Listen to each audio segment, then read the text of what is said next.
Hi everyone, अस्सलाम वालेकुम। This is Vishal Khan and आज हम एसक्यूएल के बारे में पढ़ेंगे। एसक्यूएल क्या है, एसक्यूएल किस लिए यूज़ होता है।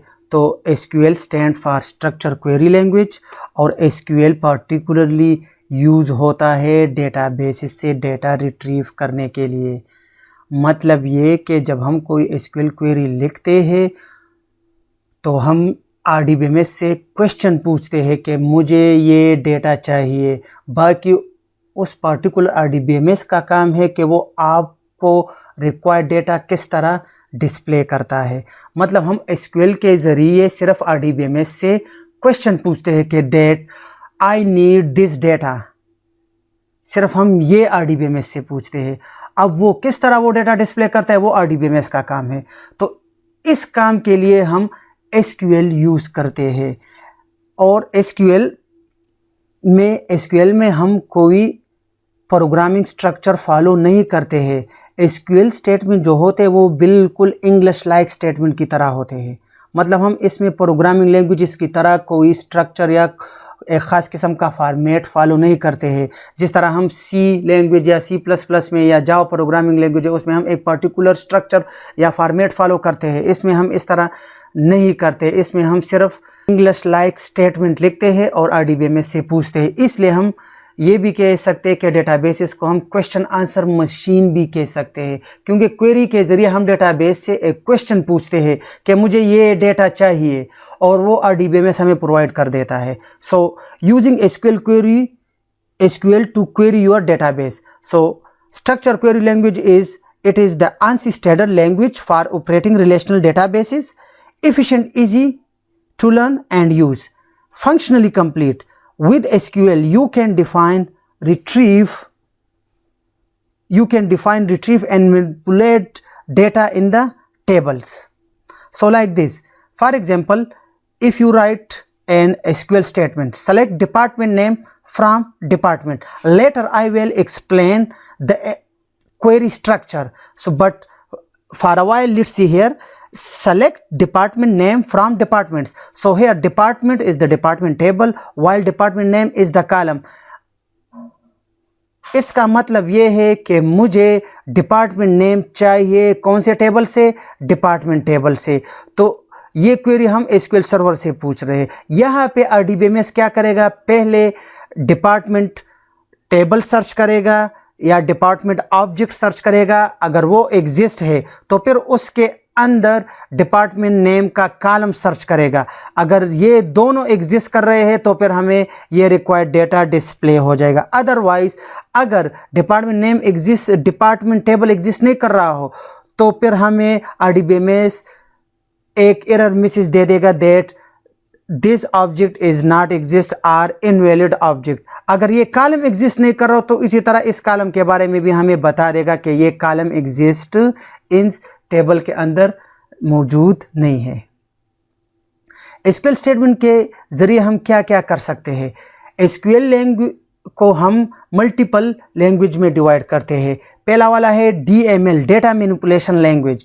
इसमें हम इंसर्ट, अपडेट, डिलीट और मर्ज कमांड यूज़ करते हैं। इसके नाम से जाहिर है कि मतलब डेटा मैनिपुलेशन लैंग्वेज। इसके ज़रिए हम अपने टेबल्स में, अपने डेटा में चेंजेस ला सकते हैं। फॉर एग्जांपल अगर मैं अपने टेबल में एक न्यू रिकॉर्ड इंसर्ट करना चाहता हूं तो उसके ज़रिए मैं इंसर्ट कमांड यूज़ करूंगा। अगर मैं एग्जिस्टिंग डेटा में चेंजेस लाना चाहता हूं सो for that I will use update command. or if I want to delete a particular record, so for that I will use a delete command. So that's why this language is called as data manipulation language, mean when you want to bring some changes. Data definition language, look at the name DDL, data definition language. It means that जब आप अपने actual data को store करना चाहते हो तो उससे पहले आपने उसके लिए टेबल क्रिएट करने होंगे। फॉर एग्जांपल अगर मैं स्टूडेंट का डेटा स्टोर करना चाहता हूं तो पहले मैं स्टूडेंट का टेबल क्रिएट करूंगा। तो स्टूडेंट का टेबल क्रिएट करने के लिए मैं क्रिएट कमांड यूज़ करूंगा। अल्टर मतलब जब हम एग्जिस्टिंग टेबल में चेंजेस लाना चाहते हैं। फॉर एग्जांपल मेरे पास स्टूडेंट टेबल ऑलरेडी क्रिएटेड है और उसमें मैं एक न्यू कॉलम ऐड करना चाहता हूं या एक एग्जिस्टिंग कॉलम के डेटा टाइप को चेंज करना चाहता हूं तो फिर उसके लिए मैं अल्टर कमांड यूज़ करूंगा। इसी तरह ड्रॉप कमांड, फॉर एग्जांपल अगर आप कोई टेबल को ड्रॉप करना चाहते हो या टेबल के अंदर किसी पर्टिकुलर कॉलम को ड्रॉप करना चाहते हो। Rename command, if you want to rename the particular object from one name to the another name, so for that we use data definition language. देखो नेम को देखो जी, कि मतलब पहले एक्चुअल डेटा स्टोर करने से पहले आप उस डेटा के स्ट्रक्चर को डिफाइन करोगे, तो that's why it is called data definition language. Data control language, इसका मतलब ये है कि मतलब हम डेटा को कंट्रोल किस तरह करेंगे, तो उसके लिए हम दो कमांड यूज करते हैं, ग्रांट और रिवोक। मतलब ग्रांट और रिवोक यूजर एक्सेस के लिए यूज होते हैं। हम अब इस तरह नहीं कर सकते कि हम सारे इंड यूजर को फुली अथोराइज कर ले डेटा के ऊपर, तो वो फिर डिलीट भी कर, डेटा को डिलीट भी कर सकते हैं, अपडेट भी कर सकता है, इंसर्ट भी कर सकते हैं। नहीं, हमने इंड यूज़र को पार्टिकुलर राइट्स देने होंगे, क्योंकि अगर हम इंड यूज़र को कंप्लीट फुली अथोराइज कर ले तो फिर हमारा डेटा कंसिस्टेंट नहीं रहेगा।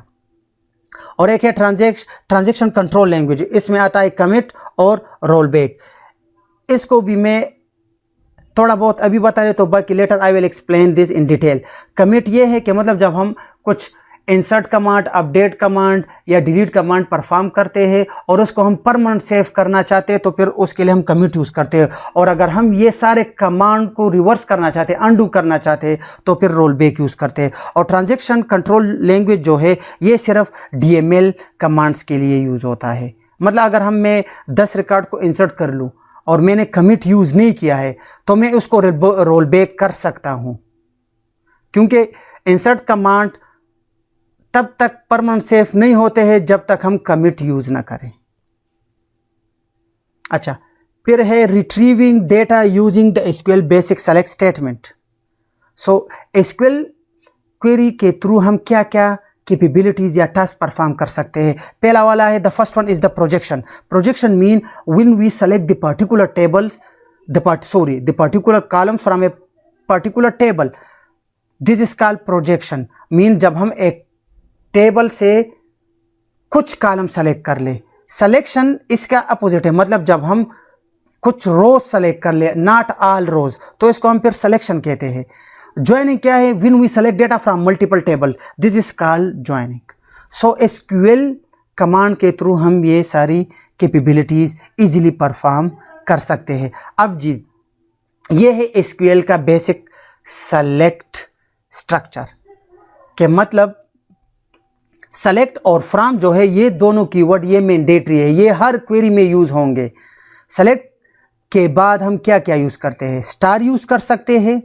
स्टार का मतलब ये है कि all column of a particular table. For example आप एक टेबल के सारे कॉलम को डिस्प्ले करना चाहते हो तो there is no need to use each and every column name separately, just use star. Star is representing all the columns of a particular table. अगर आप पर्टिकुलर कॉलम को सेलेक्ट करना चाहते हो, डिस्प्ले करना चाहते हो, तो फिर उन कॉलम्स के नेम यूज कर लो सेपरेटेड बाय कामा। कोई एक्सप्रेशन वगैरह अगर आप लोग यूज़ करना चाहते हो, फॉर एग्जांपल सैलरी के साथ कुछ अमाउंट ऐड करना चाहते हो या मार्क्स का परसेंटेज फाइंड करना चाहते हो, तो उसके लिए फिर हम उन चीज़ों को कहते हैं एक्सप्रेशन। सो वो भी हम सेलेक्ट क्लास के अंदर ही यूज़ करते हैं। फ्रॉम के बाद, फ्रॉम वर्ड के बाद हम ऑलवेज यूज़ करेंगे टेबल नेम या ऑब्जेक्ट नेम या व्यू नेम। हमारे पास डिफरेंट व्यूज़ भी हो सकते हैं, ठीक है। तो ये दोनों मैंडेटरी क्लास है। इसके बाद हम क्वेरी में वेयर क्लास यूज़ कर सकते हैं, ग्रुप क्लास यूज़ कर सकते हैं, ऑर्डर बाय क्लास यूज़ कर सकते हैं, but they are optional. At least select and from they are the mandatory if you want to write a very basic or simple query, so you must use these two mandatory classes, select and from. So if you people like my videos, kindly subscribe my channel. Bye bye, Allah Hafiz.